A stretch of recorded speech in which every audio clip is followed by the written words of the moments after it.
that we will be doing it this way, where I record the presentation and we do the application based work in the session. So the chapter that we are going to discuss today is around distribution management, and these are the learning objectives that we are going to cover basically through learning this chapter. And yeah, so when we speak about distribution management, this is a chapter where it basically discusses where does distribution fit in the supply chain process, and also a rough overview of the distribution channels in the supply chain. Then we cover aspects that flows from the distribution design process. Then it's followed by the distribution participants and also evaluation of distribution channel performance. That is followed on a control process. So this figure basically describes the total supply chain that consists of numerous intermediaries, all of which play a role in the delivery of value in the supply chain. So if you see in this figure, it shows that there are upstream activities involved, then there are downstream activities involved. So the upstream activities that is involved is the domain of the third, second, and the first tier suppliers that is responsible for providing raw materials to the manufacturer, which we called it as MRP, or Material Resource Planning area of the supply chain. Hence, the focus is on making sure that we smooth out the discrepancies that happen between the demand and supply of materials, which result in an uninterrupted flow of products that are being manufactured. Okay. Then the downstream activities involve the distribution centers that can be owned by the manufacturer or by the intermediaries, such as the wholesalers or the retailers, okay, which we call as the distribution requirements planning area of the supply chain. So together, the MRP and the DRP, again, like I said, DRP is the distribution requirements planning area.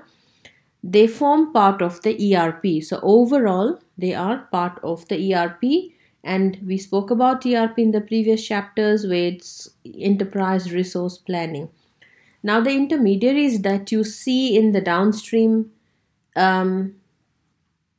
activities, they distribute the final products downwards to the final consumer. As you can see, the arrows are facing third tier, second tier, first tier, and then ultimately to the customer or to the final consumer, okay, who is the one who buys the products from the companies. Now, the focus of their distribution channel and distribution channel management is also to make sure that they focus on these downstream activities, because obviously it's of value in the form of profits, and how to manage them in the most productive way for all the members of the supply chain to receive the fullest value from the execution of these activities. Okay. So these members who form, or these supply chain partners who form part of the downstream supply chain, they are managed in the same manner that any other organization manages. Okay, so this is where the distribution management more or less looks like. Now, coming down to the definition of distribution management, it's basically entails your generic management activities. If you recall, first year management, planning, organizing, leading, and control. So that is how the basic distribution management covers or is around. And then understanding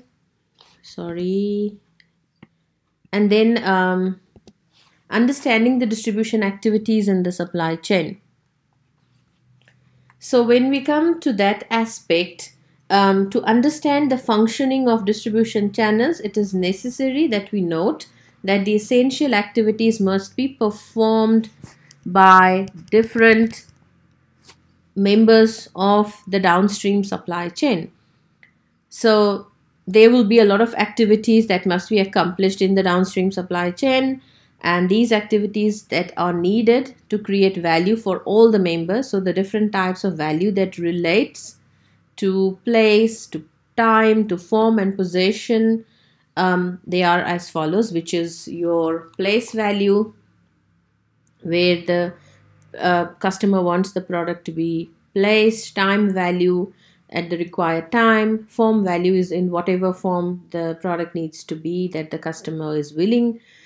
Possession, it adds value by making sure that um, credit facilities, like people in South Africa, they are so accustomed to having access to credit facilities such as credit cards provided by bank or retail shopping card. We have those reward cards, so that allows people to buy in the form of credit. Then information value is providing relevant information to the consumer, and creating value for the customer as it allows him or her to make informed decisions. That is your informed value. And then service value is making sure that there is a provision of service before and during the transaction process, as it is one of the most important functions in the supply chain.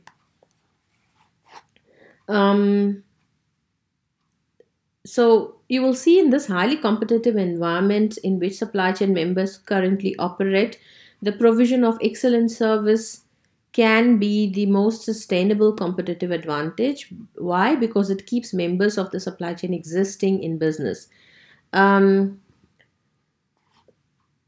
It's companies who make sure that they try and adopt the most viable, not most, like the best service that can be provided, and that is not restricted to a particular member but actually right through the distribution activities in the supply chain. Then we have distribution channel participants. Okay, so to create value in the supply chain, there are several channel participants that operate in the system. So some of them, as you can see in the figure, on one side there are facilitators, on the other side they are supply chain members. So the facilitators that is referred in the figure are there to assist in the exchange of products in the supply chain, from the upstream participants such as your suppliers of raw materials, and from the manufacturer to the final consumer.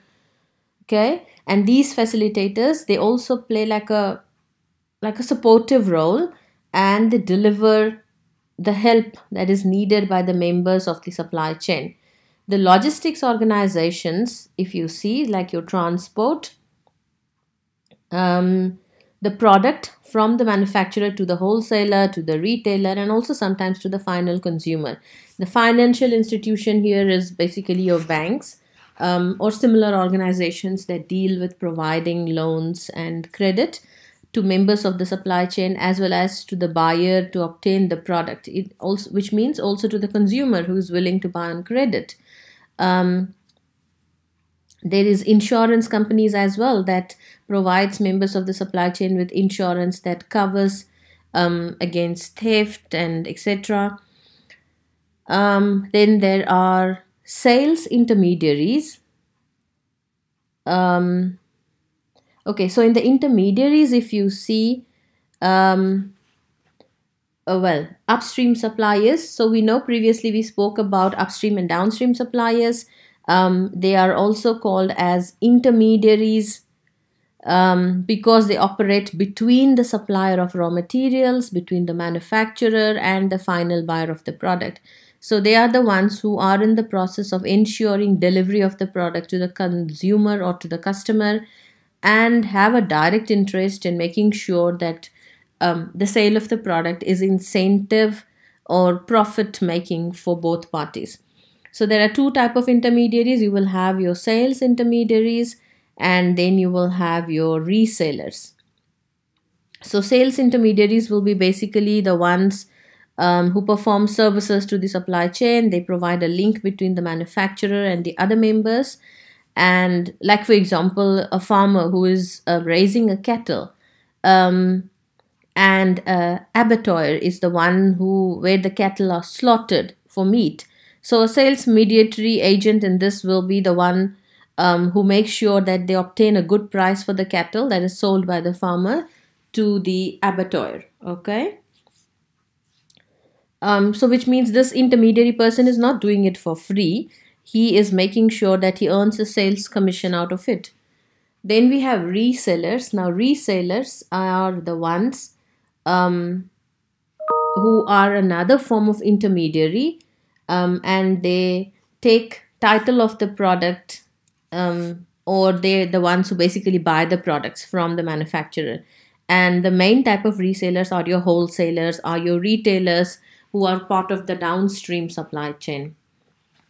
Okay, so I hope that makes sense to understand the different participants, and the different two types of intermediaries that I just explained to you now. Then we have the steps in the design of distribution channel. Now this is quite straightforward, as you can see. So the manufacturer is basically the channel leader who must consider its overall business strategy. So for example, if the growth strategy is for a 5% market share for buying a new scooter manufactured in South Africa, then the channel objective must synchronize with the business strategy of growth and market share. So which means the distribution channel must be selected in such a way that it will ensure the manufacturer's product is available to the customer with a set objective of a 5% market share. So which could mean that there are 50 scooter dealerships that need to be established in South Africa to reach that 5% market share that was planned in the beginning. So that is where we determine the channel objectives. Specifying the distribution objectives is where we gather information, we disseminate information, so that there is a good flow of communication. We establish effective communication channels through all the members of the supply chain. We negotiate price and quantity of the product. We identify risks if there is any kind of risk involved in buying and selling the product to the customer. We identify who the facilitators are who are going to help in selling the product. It can be financial institutions like banks. So that is where we specify our distribution activities. Then developing possible distribution channel activities is basically to make sure the number of levels in the distribution channel. Obviously, it is going to vary from product to product. If it is a consumer product or if it is an industrial product. Then regarding consumer product, obviously, then one can use a direct distribution channel. For example, where a farmer is selling a produce directly to the customer, then it is just a direct distribution channel and there is no intermediary involved. But if there is a wholesaler or a retailer that comes in between, I've mentioned this earlier also, then it becomes a 2-level or a 3-level distribution channel. And then at this stage also, the number of intermediaries that will be used at each level, the manufacturer has mostly the power to choose or select one or many intermediaries per level, depending on the business strategy or depending on the product. Then the fourth step is where we evaluate the factors affecting the selection of distribution channel. Now, the factors can be any factors. It can be market factors. Within market factors, what will come? So we will have our size of the market. How big or small is the market size? Geographical location, the market forces, where they are majorly concentrated. We will have the size of the order. Remember the volume, the mass that we were speaking about in the buying behavior. You know, what is the buying pattern of consumers, and the suppliers need to know when and how a consumer buys the product. For example, whether it is a small amount on a regular basis or a large amount that is bought once in few years. So these will be your market factors. Then there might be product factors. What are the product factors here then? How long the product can survive. Is it a perishable or a non-perishable product? What is the unit value of the product? What is the technical nature of the product? How much does the product weigh? What is the life cycle of the product? So all these factors are counted as product factors. Then we have organizational factors in which we will consider what is the managerial capacity. It means if the organization has an experienced management team, if there is any financial resources, which means the manufacturer must be in a strong financial position to decide to develop its own custom made distribution channel. So these are the factors that can affect the selection of distribution channel. Then the fifth step is we select the best distribution channel. So we know what out of the above steps, that what is the way that we're choosing, which is the factor that is going to affect, or which is the factor that is going to support, and then we decide on the best distribution channel, seeing that are we going to get good margin out of the product, how long is it going to take for the product to be consumed by the customer, and what is the feedback that they're going to get out of it, and then also the effectiveness in reaching the target market, how effectively this distribution channel is going to make sure that the product reaches the target market, or what is the anticipated amount of capital that is needed to implement the decision that is being made. Are there any channel control measures that needs to be kept at this point? So all of these contribute to selecting the base distribution channel. And then on doing that, the last step where we appoint the specific intermediaries, and we just don't decide on choosing or specifying a list of intermediaries. There are few prospective intermediaries, and out of which there will be criteria on the basis of which these intermediaries will be selected. So which means what is the financial position of the intermediary, which is either a wholesaler or a retailer. In terms of sales capacity, do they have enough salespeople to ensure that the manufacturer's product is marketed and sold well? What is the reputation of that intermediary? And what is the level of management expertise that the intermediary is got? And what would or how would one gain access to the market? So after evaluating these kind of questions, then the intermediary is finally selected. So this is the step in the distribution channel. So let's move on, and I guess this is where each of these are explained clearly, furthermore to understand what I have spoken about. And if you can see, these are the various steps that we go on, and what kind of distribution, what are the factors like I explained, how do you select the best distribution channel, and then select the specific intermediaries basing on the questions. If there is already an existing distribution channel, then how do you modify it? So factors or criteria that one can keep in mind is keeping in mind the customer needs, obviously, that change constantly, regularly, making sure that you're technologically advanced, be it in terms of credit facilities, be it in terms of paying online, and then new distribution alternatives, if such as your internet, that is making sure that you take necessary adaptation to distribution channels, or appointing new intermediaries if you feel that the existing intermediary is not fit in the current scenario, either internally as a company or externally, keeping the external factors in mind. Then one can drop existing intermediary and appoint a new one. One can also include a new distribution channel and close some of the existing channels. So this is going to modify existing distribution channel design.